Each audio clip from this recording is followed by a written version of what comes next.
So thanks for tuning in to Canadian Gun Noob. I thought that tonight would be a good opportunity to discuss a brand new rifle that I have coming in. Actually, that just came in, and to talk a little bit about what it brings to the market and what it can bring to you guys who are seeking up some interesting bolt action rifles. Now, this is probably on the higher end of what's out there, and there's a lot of choice. We both know. I mean, before making this choice, I looked at a lot of stuff from Sako. I looked at a lot of stuff on the higher end from a lot of manufacturers, and there is a lot of higher end stuff today from Browning. I've mentioned Sako. There's other companies who are doing a lot of beautiful stuff, but it's a rifle that also starts to question a lot of the things that we take into account as a sort of the standards that we've seen in bolt action rifles. Now, in a previous video, I talked a lot about the Remington 700 and about what I've got out of it, because to a certain extent, this rifle that we're going to talk about today, the Benelli Lupo, and in a particular configuration that I don't see a lot of content out there on, is sort of a successor to something that's been around for a while. We both know box mags are nothing new. We both know that a lot of rifles out there do a lot of the same things that it does, but it starts with a lot of basics, and the basics are some that you already find in rifles out there. Now, just to be clear, these rifles have all been checked to make sure that everything is safe and that they're unloaded. So I just want to reassure everyone they were checked, and we have stuff here where the chamber is empty, and we can start with it. Now, what you have here, it's a rifle which I've been using as my main piece here, Remington 700. This is pretty much a standard that you see, and silky smooth bolt with jeweling on it over here. I know that it's something that is very common on Remingtons, but there's something about this mid-90s Remington that is not something that you'll find on most Remingtons today, and that's this box mag.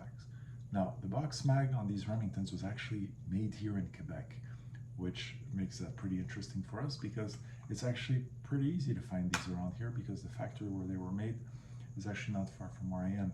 And this was something that Remington would argue was not a successful business model for them, which is to make these rifles with a box mag.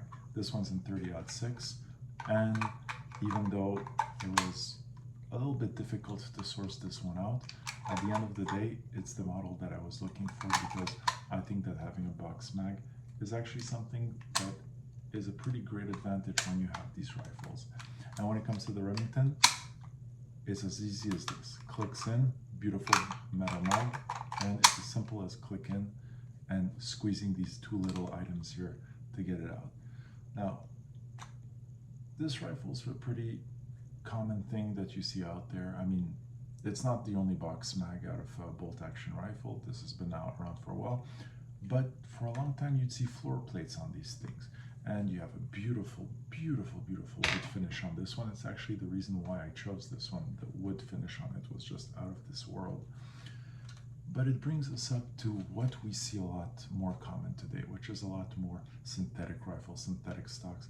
This one is at around 8 pounds, considered a pretty heavy rifle, but for 30-06, it actually helps with a lot of stuff that you deal with these rifles. It's not 30-06 is a very classic caliber, but we all know that a more sexier caliber that we hear about today, much more 6.5 Creedmoor 308, is something that's a lot more common with enthusiasts. But I still have a really soft spot for these Remingtons. They're smooth as silk. You don't hear a single thing when you move the bolt. It's easy to play with it fast, and this is sort of a standard from which I guess all standards are made. And there's a lot to like here, because you get reliability, you get accuracy, and you get quality, which is something that today you've got to pay big, big bucks for. But this is pretty much the classic shape that you've seen. And the Remington 700, and why are we starting with the Remington 700? Because it started that trend when the Winchester changed their bolt action in the mid-60s. Remington really took advantage of that to give shooters a different take. This was the new thing out there, which the Winchester Model 70 had to deal with, and Remington did it very well. It became really an American classic. But there's something new on the market, and we're going to have a look at that, because we've seen these rifles with synthetic stock, but here it is. I'm going to show it to you guys. I'm just going to put this down. There we go. Here is the rifle we're talking about today. And once again, these things have been cleared, so they're safe, everything is nice, everything is easy, and we're going to have a look at it with the bolt. I'm just going to unlock it for you guys. The Benelli Lupo. The Benelli Lupo in itself has been out for a few years, and I'm just going to show this to you guys with this beautiful walnut finish. It's got one of my favorite scopes, Swarovski Z3, and 3.9x36. This is something that has a lot of the same ingredients that you're going to find on that Remington I just showed you guys.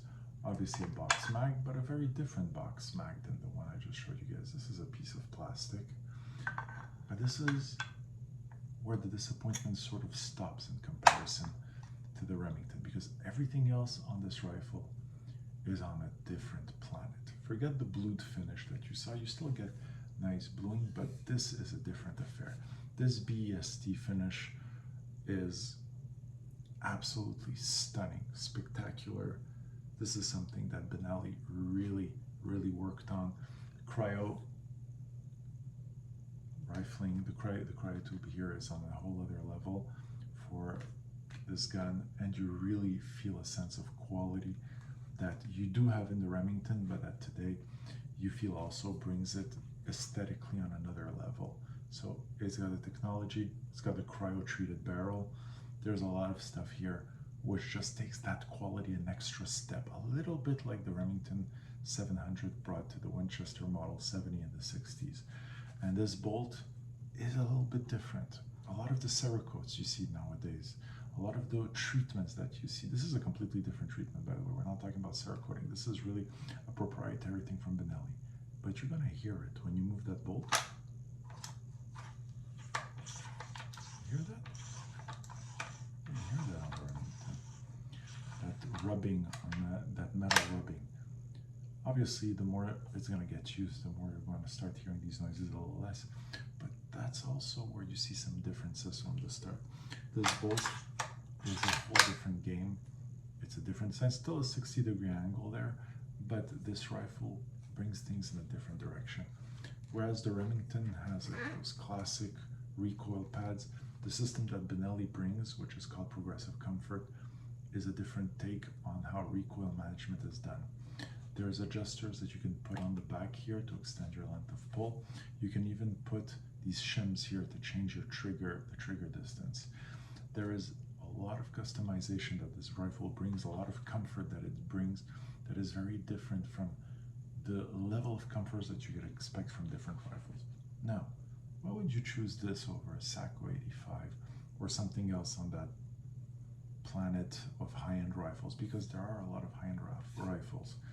Well, it really has to do with the amount of attention that Benelli put into these things.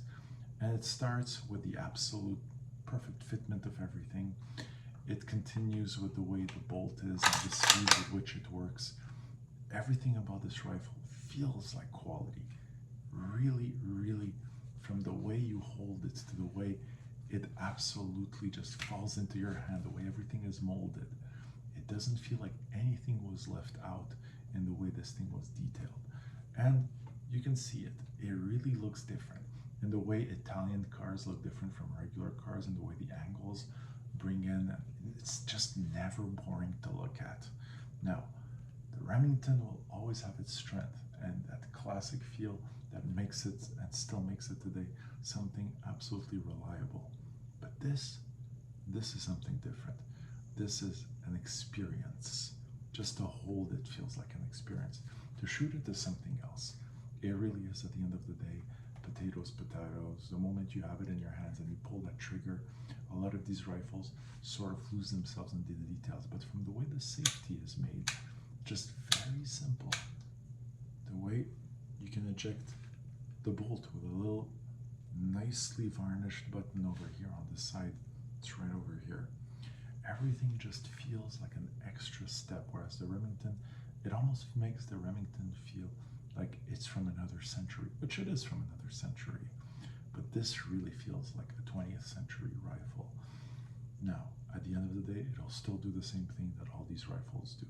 Put a bullet in it, and it'll shoot it out the other way. But it's the consistency with which you get the result on this rifle that changes the game.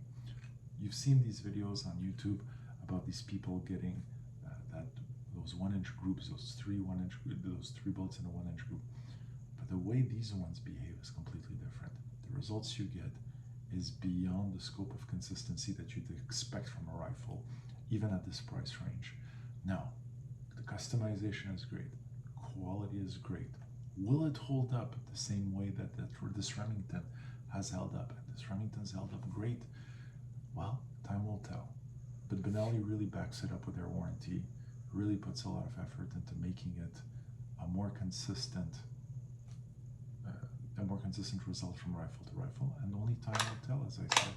But one thing is for sure, you really want to have a look at these walnut Benelli Lupos who are coming out there on the market right now. They've been out for about a year or so, but I think in North America we're only starting to receive them. I got this one in 308. We're going to see how it performs, but I want to give a shout out to Benelli for a beautifully realized rifle. Really great stuff. We're going to see how it behaves at the range. It's so fun.